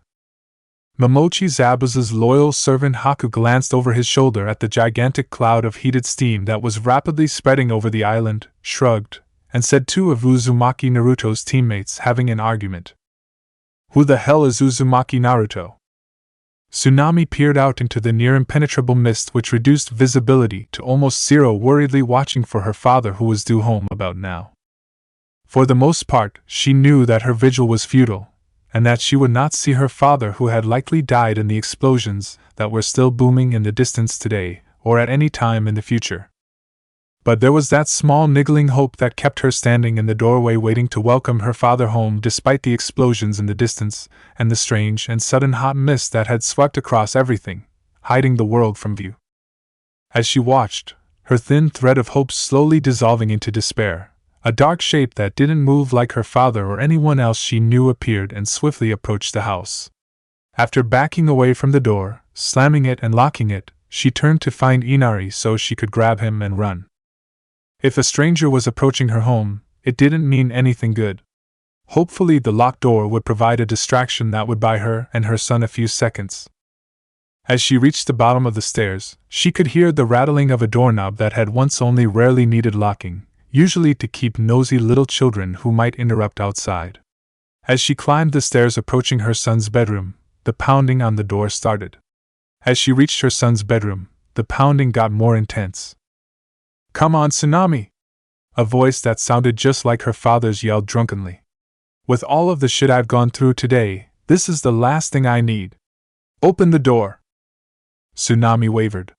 Then she remembered all of the stories about how ninjas could turn themselves into your loved ones in order to trick you, and how people were killed or tricked into doing things by strangers who were wearing the faces and voices of people they were closest to. Becoming even more resolute in her decision to run, she snatched her son, who was crying over the picture of his stepfather, off of his bed, completely ignored his protests as she dragged him out of the room and down the stairs, and snatched a knife off of the kitchen table. Thus armed and laden with the most precious thing left in her life, she opened the back door, raced outside, and dragged her son to the woods, ignoring the stranger who stood on her doorstep, pounding on her door and yelling in her father's voice as she fled. Tomorrow, she would smuggle herself and her son off of the island and make her way to the continent. Tonight, however, she would hide. Hide and mourn the loss of her father, whom she and Inari would return to avenge one day. The rare wave country mangrove trees were nothing but kindling. The salt water swamp in which they grew was actually on fire. The earth of the coastal wetlands was glassed. There was a massive crater where there had been forest. A massive crater that had started filling up with salt water. Flaming salt water. Neither combatant seemed to notice this. Madara was finally on the ground, and Tobirama was impaling him on a hastily constructed earth spear in order to pin him there. "I win," Tobirama said. "Now where the hell is that asshole who took off my head?" I think he died," Naruto said as he crawled out of his hiding spot at the edge of the massive field of destruction. "This is all your fault," Tobirama said to Uchiha Madara, who had broken off most of the shaft of the spear and was in the process of pulling himself off of the remaining section that was buried in his body. "No," Madara yelled as he stood up and took a fighting stance. "It's yours!"